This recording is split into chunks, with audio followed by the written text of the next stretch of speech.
in principle on this bill, we oppose the bill. The new bill is predominantly about improving access and making it easier for adults. But the question we would ask the committee is, should we be making surrogacy and sperm and egg donation easier?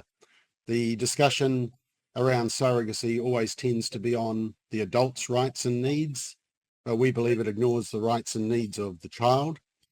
Now, please note, we all completely sympathise with couples who cannot have children. We can understand why people consider going down the track of surrogacy in order to have children. But as we heard previously, surrogacy routinely severs the child's relationship with their genetic mother and or father through the use of sperm and egg donation. In the government bill, the explanatory note actually refers to UNCROC, the United Nations Conventions on the Rights of the Child. Article 7 says a child's right from birth to know their parents and to be cared for them. But surrogacy and sperm and egg donation actually go against that exact right. And the identity of donors can remain anonymous, or they may refuse contact, irrespective of what legislators may hope will happen. Our argument is that children have a deep longing to know who they belong to, where they come from, who they look like. And also the research suggests that surrogate mothers can be at increased risk for emotional trauma and psychological burden. In our submission, we've referenced studies that talk about maternal separation, a feature of surrogacy being a major physiological stressor for the infant, that brief maternal deprivation can materially alter the structure of the infant's brain. There's also some research around primal wound. But surrogacy can also endanger the woman's health and lives as well. And even Fertility Associates New Zealand acknowledges this. They say, quote, "There is a possibility that your surrogacy pregnancy could be more difficult or have medical complications that you haven't had before." The other concern about the government bill is that it allows for actual and reasonable expenses, even though these aren't defined.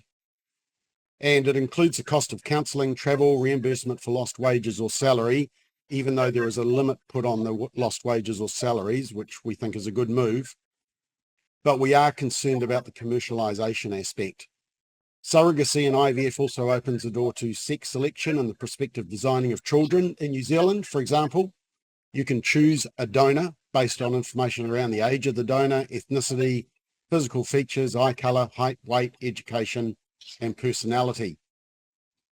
In 2020, you'll see I've referenced the Commission on Parenthood's Future, who released a report, We Are Donor Conceived.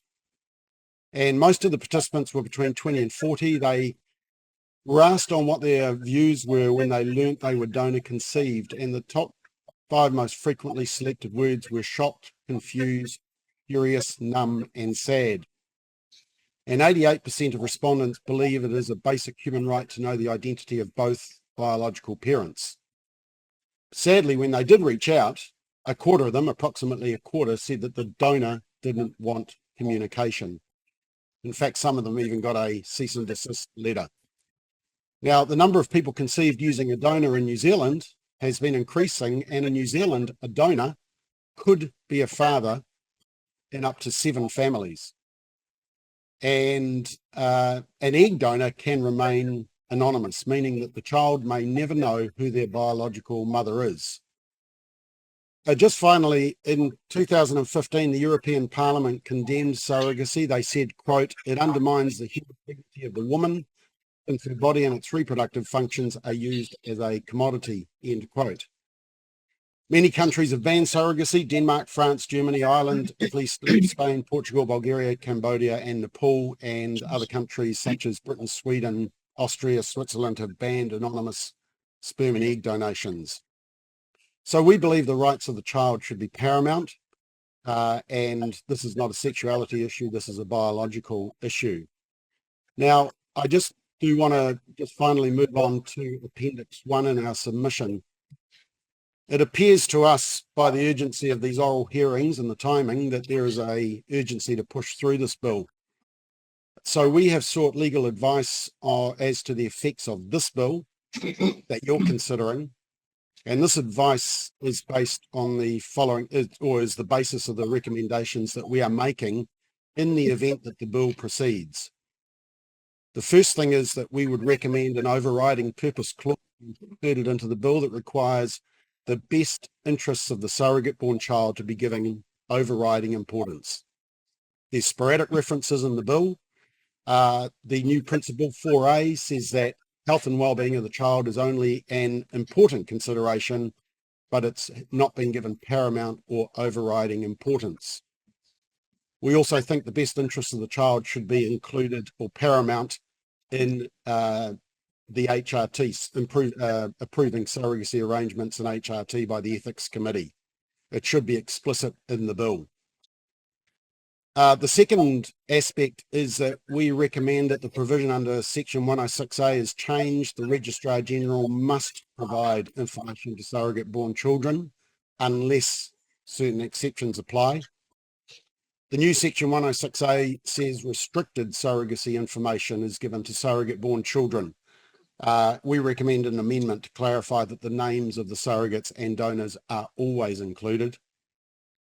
And the third point, the final point, is that we welcome the incorporation of the Law Commission's recommendation of the 3-month limitation on the period for which lost diminished salary wages can be paid, but the provision on costs is still very broad.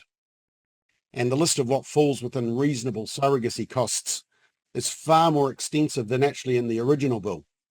So it's also clearly non-exhaustive. We recommend that the list of reasonable surrogacy costs be restricted, have clear limitations to avoid any potential for some form of commercialization or financial incentive, whether it's intended or not. But even with those 3 amendments to the current bill, in principle, we still oppose the bill. Thank you. Thank you very much, Mr. McCoskrie. We have 3 minutes left. If any members would have any questions that they would like to raise. Just like to say I appreciate the format of this presentation as well. It's quite concise and clear recommendations. Any member questions? It's very clear. Very clear. Very clear. Thank you. Excellent. Have a great day. Thank you very much. You too. Thank you.